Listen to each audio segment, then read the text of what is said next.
Hi, I'm Venkat, founder of the Art of Copyediting, which I started a year ago with the aim of providing copyediting training to editors worldwide.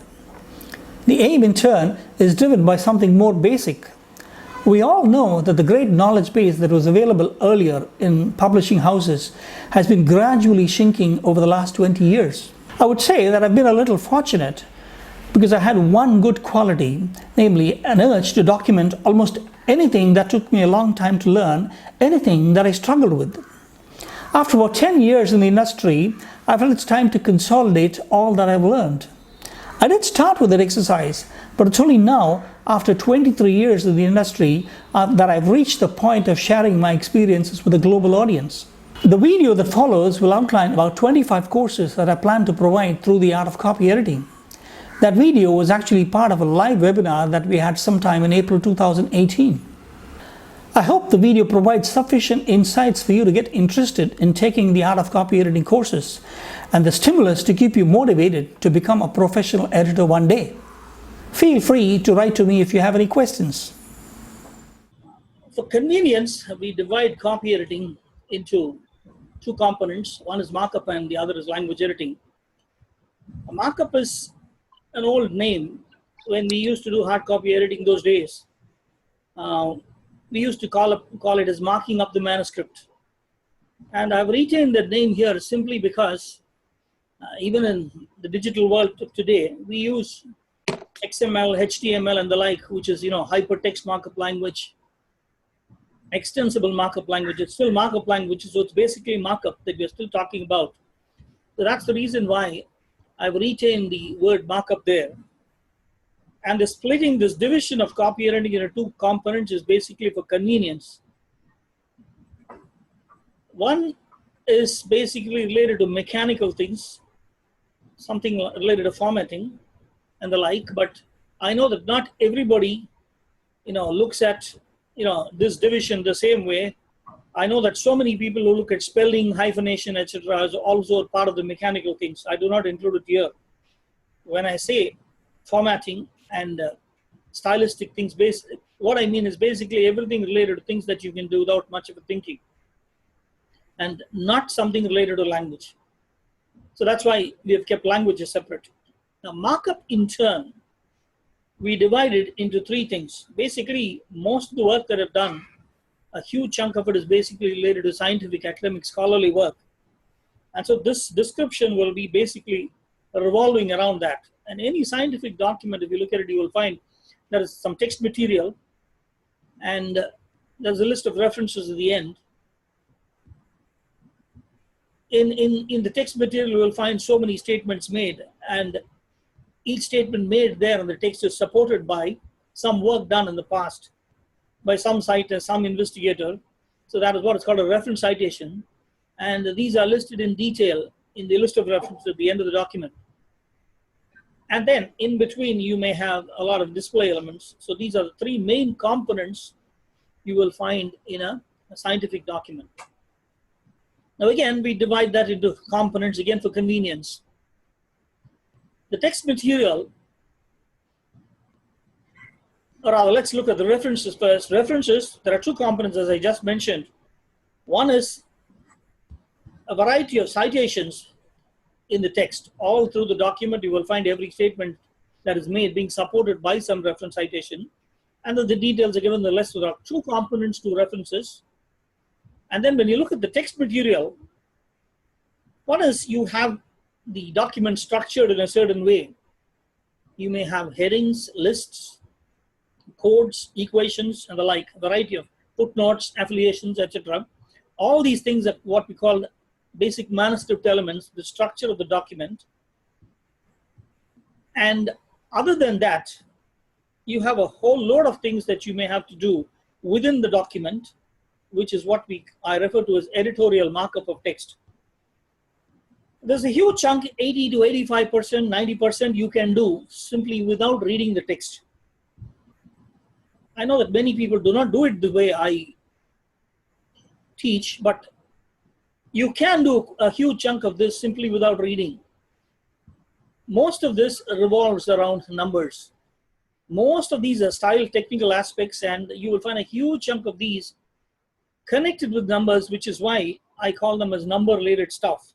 And then there's another component which may or may not be associated with numbers, and these are all put under a heading called the scientific conventions. So editorial markup of text will basically have two components. One is general preferences of the publisher, of the client, and then some scientific conventions that you may have to adhere to depending on the field of work, on the science, whichever area of science you're working on. And the display elements, one, we have tables and figure legends, and then in earlier days we used to do artwork sizing also, but now the whole thing is done at the typesetting end, so you may not have to do anything with artwork sizing except perhaps in some peculiar scenarios where you can give some inputs to the typesetter to tell him this is how it's better done. Okay, there are some recommendations that you can give. So which is why I still retain that even though we generally do not do much with artwork sizing in the digital age. Tables and figure legends is one area, and a little bit of something to do with artwork sizing. This forms one group. Tables in particular are so dynamic, so complex, that you can have as many as over 175, 180 errors coming in. There's so many different things that a copy editor can actually do on a table, and so many things get missed out. So that's actually an important area where a copy editor has to learn. It doesn't come simply by looking at a few tables. You have to get used to them, observing them, correcting them. Over a period of time, you will be able to understand all this. The last area is math, which is actually a specialized field. And math is a difficult thing in terms of typesetting, and it was so difficult at a certain point of time that a guy called Nuth came out with his own typesetting platform. He invented tech and gave it free to the world. Okay. And after that, so many things have happened, and now today you have Microsoft Word, where you have a math element component there. It's really good enough. It's what you see is what you get, something like that, and it is advanced to a very great extent today. But nevertheless, you need to do a lot of things to make sure that things come out correctly on the typeset page, on the page, whatever you put up on the web, on the internet, because the coding has to be correct, and unless that coding is correct, you may not get it correctly on the web. You may be able to get it correctly on a PDF, but still may not come out correctly on the web. Now, when you look at the last, or the second last row of items there, that is an indication of the types of courses we have in the Art of Copy Editing.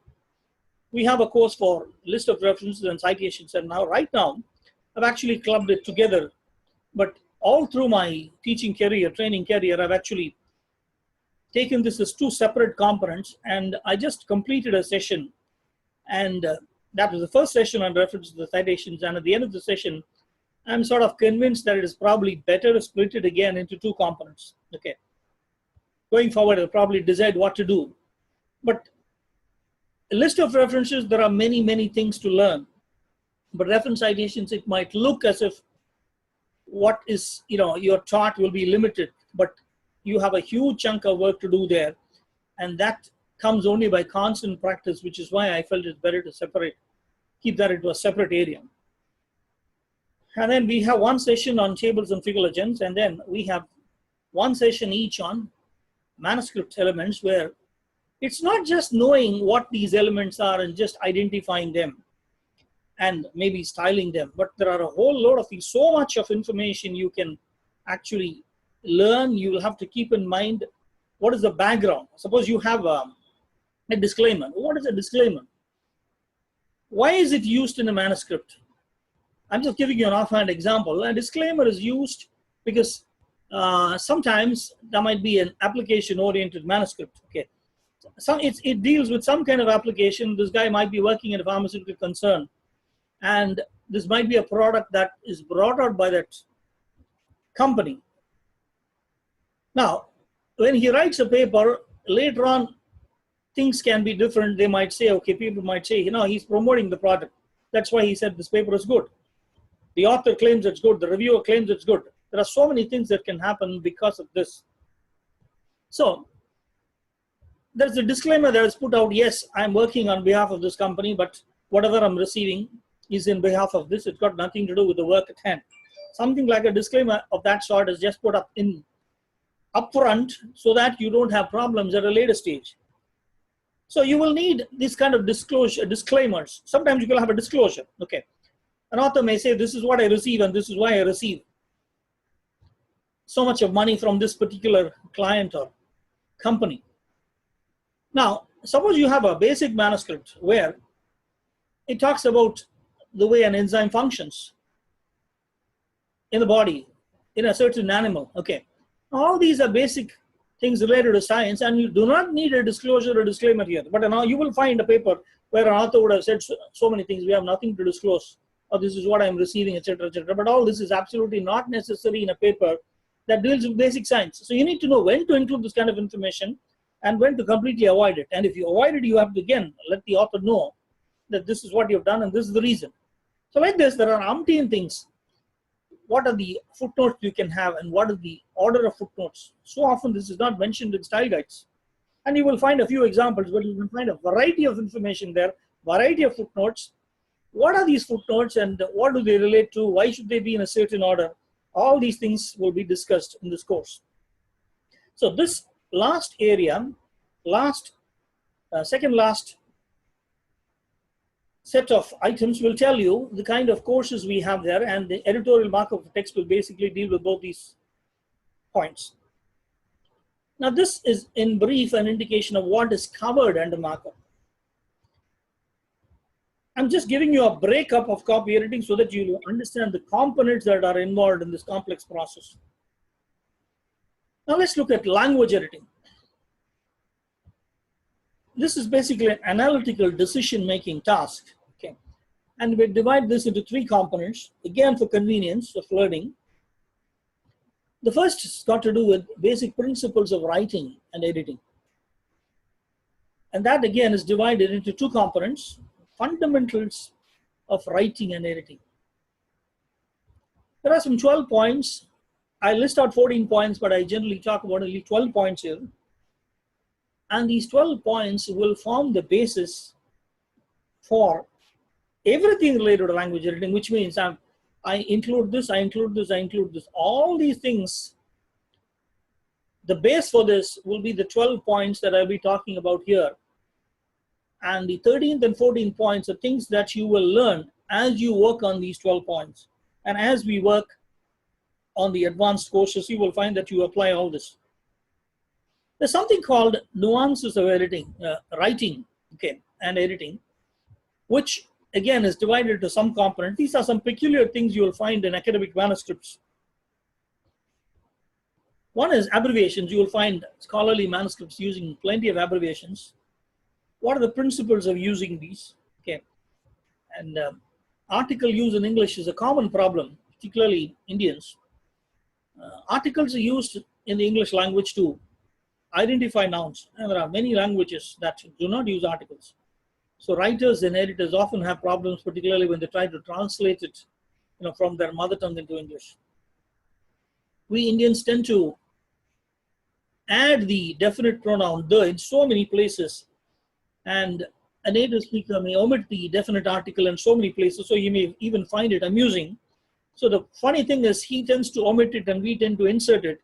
So it's a kind of a problem that we have to face day in and day out when we're looking at editing.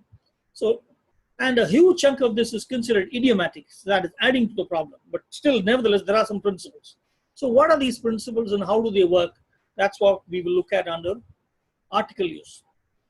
Then there are two components, small things, capitalization and lists, which I take together.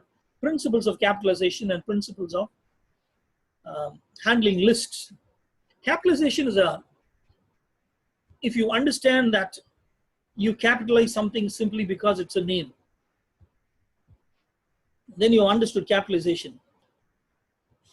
And if you understand that, you probably do not need anything, need to know anything about capitalization. That single definition is enough. But people find it difficult to understand that single definition. So we have loads and loads of guidelines and principles as to what should be capitalized, when it should be capitalized, etc., etc. And then lists. Again, principles are simple, but you will have different types of lists in books and how to handle each of these and what are the basic things there to keep in mind when you're handling a list within a book. So some of the things will be discussed there. And another area that is a kind of a miscellaneous set. When do you use italic? When do you use boldface?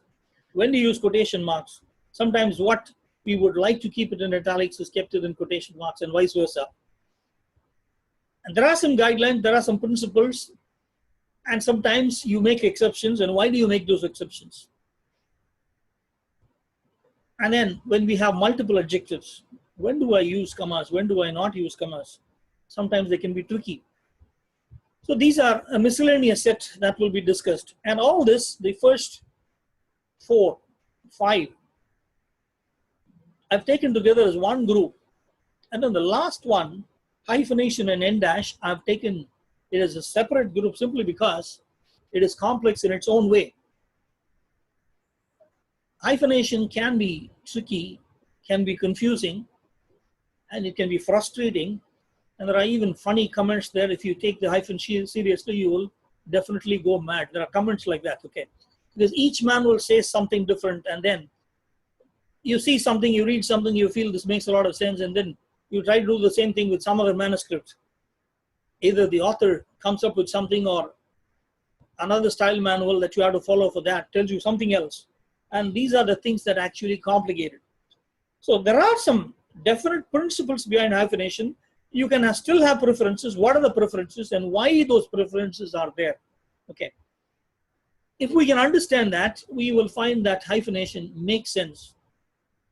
And added to that is end dash. Again, there is so much of variety there in those preferences that if for example, if somebody looks at AMA and starts working on AMA, they may probably never understand what is an end dash, except maybe to understand that it's used between ranges. I think AMA doesn't use that even in number ranges. Okay, so you may end up thinking of the end dash as something else. But if you understand it the way AMA says, you may have a problem because at the end you will not understand what is hyphen, what is an end dash. There are distinct, each one has got distinctive uses. Okay, and unless you look at it, what is its basic primary purpose? How is this introduced in publishing and how it is used and how some preferences come about and how these things have changed and probably complicated the scenario. These are things that we will learn under this course. And at the end of this, you will have a table that you probably may not find in any manual because it's a comparison of all the manuals, of all the principles in hyphenation. So if at all, nowadays what do? You just have the hyphenation table in Chicago. You have a problem, you simply open the table, see where it fits in and then apply something. But you may not have to follow Chicago for that. It may be something else. Then when you do that, you get into trouble. So here we have a table depending on what manual you're supposed to follow. So there are 7, 8 manuals that I've classified. And what is the preference for that manual? You will be able to take a decision, again, depending on some components, some categorizations that you will have. And the same thing for end dash. So this covers a huge chunk that I call nuances of editing. And all these are fundamental things, basic things that will go into any type of scholarly editing that you will have to do, take care of. Now the next is achieving a semblance of international standards. So whatever we talked about here in these basic principles, they are just the base, okay? Just the fundamentals that we are talking about. You will have to attend to all this, but when you're talking of a standard, an international standard, you have to go a little above. So here you have 2 things. One is we are assuming that we have done with markup, we have finished this, and we have learned the fundamentals. So then there are 2 other components here. One is consolidation of principles, whatever you have learned till date. And when you try to look at that, this consolidation will help you to understand and put together all that you have learned in the earlier sessions. And then here you have pre-copyright analysis of a journal article. This is a set of about 140, 150 questions that you ask upfront before you start editing a journal article. It might look funny, silly, hilarious, okay? Because I know when I first introduced it, when I was first building it, Our copy editors were taking about 3 hours to fill the sheet. It was looking amusing, hilarious, ridiculous. But we reached a stage when we were able to finish it in about 15-20 minutes. Then that gives you an idea, what does this mean? Because every researcher who publishes an article, he spends anywhere between 3 to 7 years, even maybe more, to come out with one publication. And if we do not spend even 15-20 minutes trying to understand what this article is all about, how is this structured, how is this organized, okay? How are things discussed here? If we cannot spend those 15 minutes and then we jump onto it and simply start making changes, that's an injustice to science. Okay, that's why that becomes a very critical component of scholarly publishing. Then, preparation of editorial style sheet. Now, we have so many ways of preparing style sheets, but if you analyze the various manuals and even look at some style sheets prepared by so many people, you will find many common things put in there. But then the way we talk about editorial style sheet here, we put in what is simply the things that are essential. There are so many things that are principles. For example, when you look at numbers, there are so many things that are standard that these things do not change irrespective of which manual you are following. But if you look at manuals, you will find each manual will specify all these things as if it is their most important thing, it is their style. There may be preferences, but so many things are common.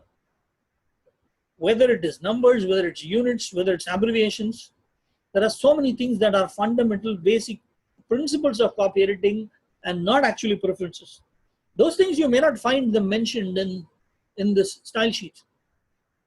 Because a style sheet is a document for the particular project. What is necessary for the project? What is unique to the project? These things alone will be mentioned there. So that way the style sheet will be very different from what many of you may have seen. Why? Because the principles you are supposed to learn and you're supposed to have them at your fingertips when you copy edit. So only those things that are relevant for a particular journal or a particular journal article or a particular book will be put in there in the style sheet. And you have a template. What do we mean by a template? Again, just compare it with the style guide that you may get, maybe 100-page guide, a 200-page guide, or a style manual, maybe 800, 900-page book. When you look at something like that, you keep on searching. It is here, it is there, it is there. Some components you will find here, some components you will find elsewhere. For example, I remember when we first prepared some style sheets at the initial stages, we were working for American Institute of Aeronautics and Astronautics. They had a style guide, a fantastic style guide, a wonderful style guide, I would say. But suppose I wanted to look at tables, I wanted to know what I have to do with tables, I'll find that this is discussed in 15 places in the style guide. They will tell me when I should use italic, okay, how units are to be treated, and all those things given at different places. But when I look at a style sheet here, when I find something under tables, everything connected to the table will be there at one place. You will not find it given in 10 different places. So anything you want to see in a style sheet, you will find it in one place. You will know where to look and you will find that information there. And you will know where to log that information, because no matter how complex your book is, how simple it is, if you want to know about something, how this is done, what is the preference, you will go and look at it at a particular place in the style sheet and you will find the answer.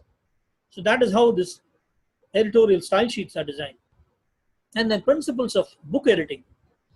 A book is something much, much larger than a journal article, and many of us do not have that good fortune of going through journal editing for a couple of years in our life and then moving on to book editing. Many of us are simply pushed into book editing at the early stages of a career and we are simply lost. That's what generally happens to many copy editors, and they just do something mechanically because we find it very, very difficult to comprehend something as big as 800 pages, 1,000 pages, 2,000 pages. You have to edit a book continuously for 6 months. You lose track. You start doing this as, each chapter is like an individual article. I've seen so many copy editors struggle with books. Okay, so how do you understand book? A book is as an entity. It's like a monster. And imagine a guy who is writing a book. How many years you would have spent trying to write that kind of a book? And if you're not doing justice to that, it's something very sad, but this is what keeps happening. So what are all the different types of books you will have, and what kind of book do you have, whether it's a single author book, whether it's a multi-author book, what to expect, what to anticipate, how to plan, all these things, how to analyze the book, how to approach it, how to prepare a style sheet connected with that. All these things will be listed, discussed under principles of editing. So all this, if you look at it, they are consolidations, simply consolidation of the basics that I've learned, all these in the initial sessions and the practice that I've had, live practice that I had with my manuscripts. Now we come to the language part of the intermediate course, and here we call it the mastering the basics, the 14 principles that we learned. Okay, how do we take that forward? The first thing is mastering sentence patterns. Now, a very fundamental concept of written English is punctuation, particularly the use of commas. And there are so many different types of sentences and so many simple patterns that you can observe. And those things are discussed here. And if you look at manuals, books, look at something on the net, you will find 5 uses of the comma, 10 uses of the comma, 15 uses of the comma. But you will find that in the basic course that we talk about, there's only 1 use of the comma, restrictive, non-restrictive elements, that's all. There's nothing else there. You may find something on serial commas, something on when to use a comma after introductory elements, that's all. But those are very specific principles. But other than that, there's only 1 rule for the use of the comma. And everything that you can see under that, all the different uses, you can probably get covered under the single rule. So if I keep that principle in mind, and then look at simple sentences, compound sentences, complex sentences, I'll find variety of patterns that come up. Okay. So what an editor has to do is he has to know how to skim read something. I just have to look at a paragraph quickly. I have to look at a paragraph, set of paragraphs quickly, a section. Know what is the gist of it before I start editing it line by line. So I must know what is the subject, what is the action. I must know how to read this fast. And the guidelines, the posts there are basically the types of sentences that you'll encounter and the punctuation marks that you'll find there. So there are 2 sets here, sentence patterns 1 and sentence patterns 2, that I talk about. One talks about the number of subjects and the number of actions in a sentence, and the other talks about restrictive elements and parenthetic elements. So you will find about 32 patterns for the first one, number of subjects and number of associated actions. And then for the restrictive, non-restrictive elements, you will find again about 25 patterns. Now, these patterns are not things like formulas. You don't have to remember all of them, by heart all of them. If you look at that list, you will find these are simple, nothing but simple permutations, combinations, but they follow a certain logical order. It's very easy to keep that order in mind. And once you get an overall idea of how this is actually categorized, it's not some 20 patterns. They are grouped again into smaller, larger categories, and it's so easy to understand them. And one look at that, if you understand those patterns and then you read a sentence, immediately you will connect to the pattern. You will know what is actually stated, what is the subject, what is the action, what are the main thing I have to understand, then go to the next sentence. Go to skim read fast. Okay. The next is go deeper into the rules. Master every rule that you've been taught. Mastering the rules, the catchwords context approach. There are many rules that, all these rules are just like one single statement, that's all. It's like a terse sutra. There's a whole load of information there. And then when we look at the fundamental course, the first course, basic course, we will deal with these rules, these principles in detail. All the subcomponents there will be discussed in detail, but even then, we'll find it difficult to understand, apply them on a daily basis. So we come up with what I've called catchwords. Catchwords, it's simply a term that I came up on my own. You simply catch hold of these words and examine them, analyze them, apply the rule there. These are all words applicable to a particular rule. So you catch hold of every single word, I'll give you a list of words there. I'll give that list even in the basic course. But here what we do is take those words discuss, look at sentences having those words and understand them. See what happens when I say add a comma or I omit the comma. What happens actually? And so many copy editors talk about restrictive, non-restrictive elements. I can guarantee 95% of them do not understand what it is. 95%, maybe even more. Because that the whole thing revolves around how do I understand a sentence? How do I read a sentence? Everyone talks of parenthetical elements. But unless you know what is a defining element, you will never be able to understand what is a parenthetical element. And nobody talks much about defining elements. And even in the basic course, I talk much about parenthetical elements. I talk about defining elements, but that will be always valid with parenthetical elements, because you will find it difficult if you straight away go into parenthetical elements, restrictive clauses or defining elements. So here we talk about this in detail, and what do we mean when we talk about a restrictive element? So you have so many different patterns, and all these patterns are connected with all these different words. And every time the meaning will change. What if it is used in a restrictive sense? What if it is used in a non-restrictive sense? And how the entire meaning can change. So we will look at all this. Then we'll look at, say, suppose you look at a semicolon, you look at a colon. Or even when you look at parenthetical elements, it immediately raises a question. When do I use two commas? When do I use a set of parentheses? And when I talk about a dash, when do I use a set of dashes? So when do I use a set of commas? When do I use a set of parentheses? When do you use a set of dashes? What are the relative merits of these? Okay, how is it used in my sentence? How do I compare and contrast? What is the best method? What is the best thing to do here? And what is a semicolon? What is a colon? How do these compare and contrast? What is the most efficient way to use a colon? A colon is used here, it may be right, but can the sentence be constructed in a better way so that the use of the colon is effective? It stands out. I have a series of elements. I have serial commas. I have serial semicolons. And sometimes it might be difficult to comprehend a sentence even with serial semicolons. I may have to use a list. When do I use a list?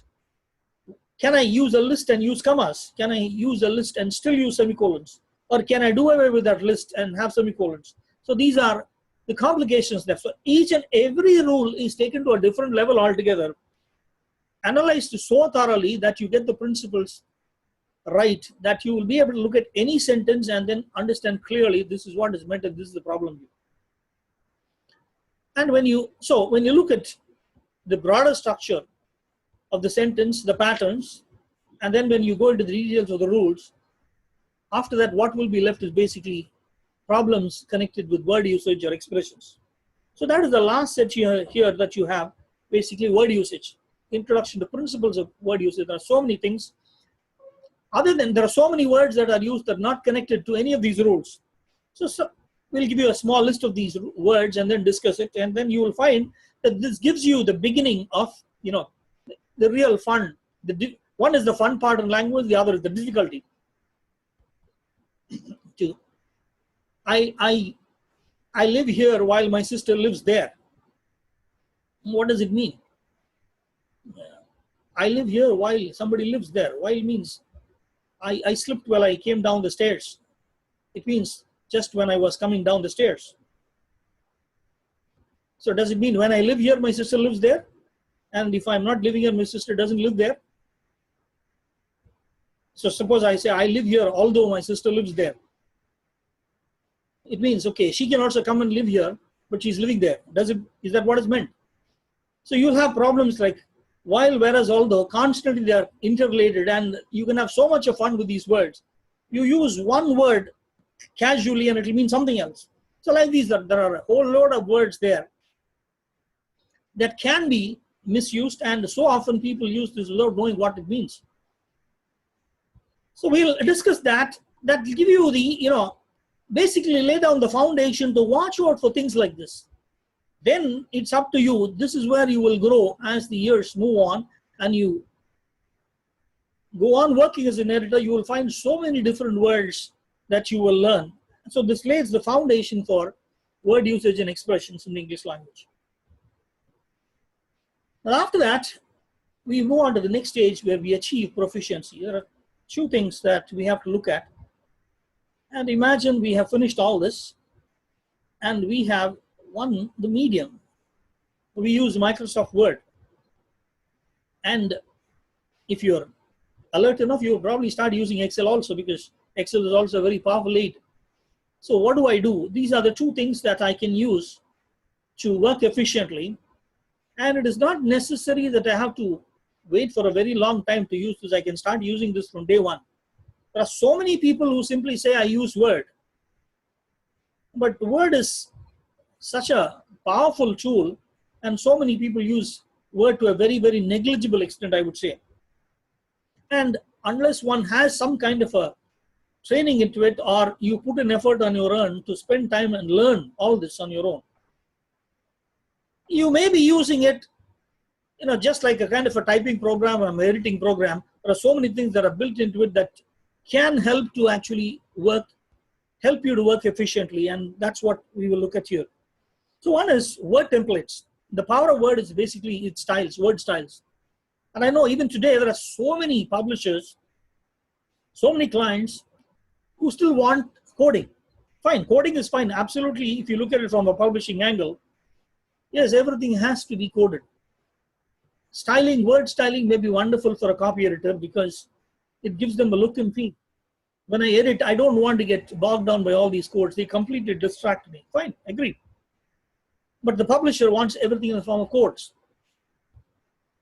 So how do I use Microsoft Word and still give them the codes? So how do I understand how does Word work? What is a normal template? How do I prepare a template? What are the basics of building a template? How can I prepare a journal template in such a way that I will simply use this over and over again? For every journal I have a template. I don't have to worry about anything. Consistency is simply taken for granted. And what do we have? So often we have problems with headings. Casing is wrong, this is wrong, that is wrong. You use word styles, you know how to do them. You will never ever have a problem with any heading, because you will simply use the outline view in Word and you will see only the headings and you will not see anything else. You will not see any distracting text. And you will get all your headings right. You will get all your casing right because you're going to look at each one of them. And if you're going to use some macros, you'll probably get them right continuously. But still, you will have to see whether something is a pronoun, whether something has to be different. So you have to watch that. But the advantage is you can use Word's outline view and see only the headings without any distraction. Whereas if you're going to use codes, you cannot use Word's outline view with all those codes, and you will definitely miss something or the other. Something will come back from the typesetter, from the client, and then all these things will be considered errors. And then the second part is, suppose I'm working in a book. A book is, again, as I said, it's a monster. It's a huge thing.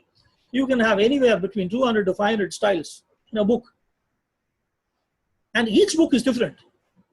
So so that's why publishers simply use codes. You use these codes.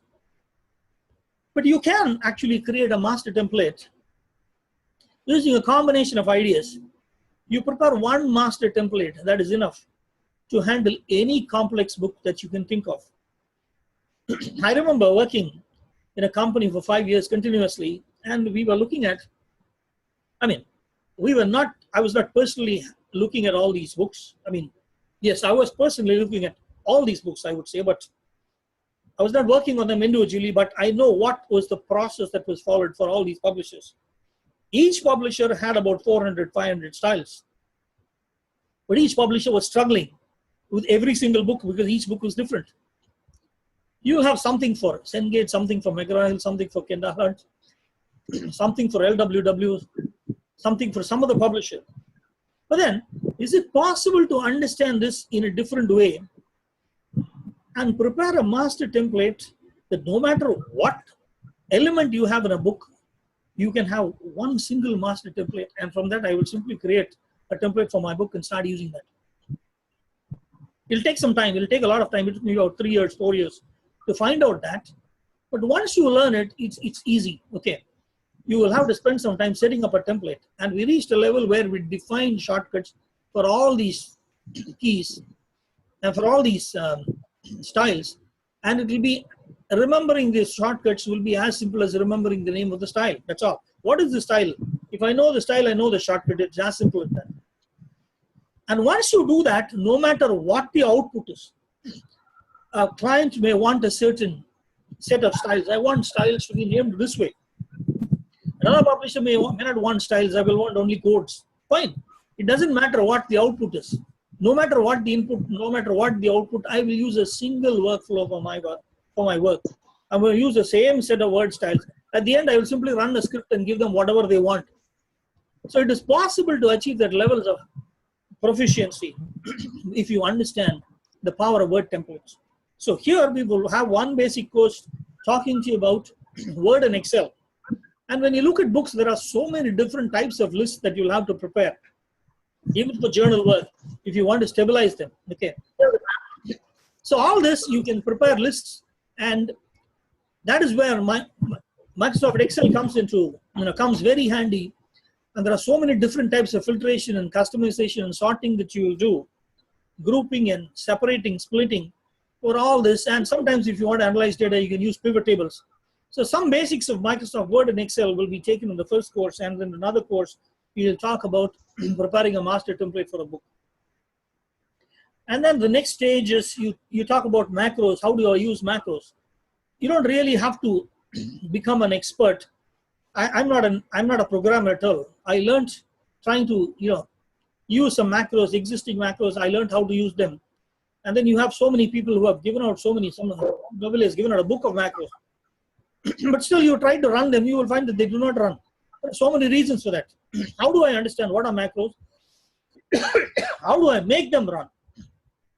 And what are the macros that will be useful for me in common day-to-day work? How do I use them? And then how do I use wildcards to make my work efficient? On the spot, I can create wildcards.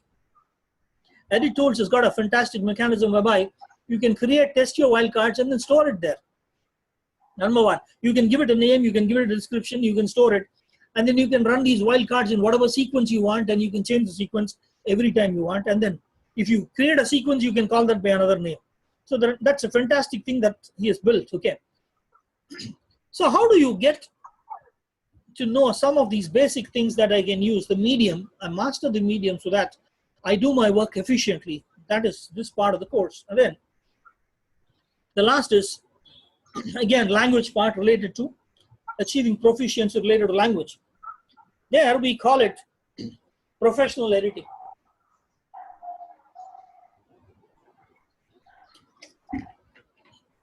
There are 30 principles that we have outlined here. 30 principles, all arising from the 12 to 14 principles that we talked about in the fundamental course. I was amazed when I listed out this, because I was not looking at, I was open. Whatever I came across in my career, every time somebody had a problem with some sentence, I simply collect it, give them an answer on the spot, and then collect it and analyze it.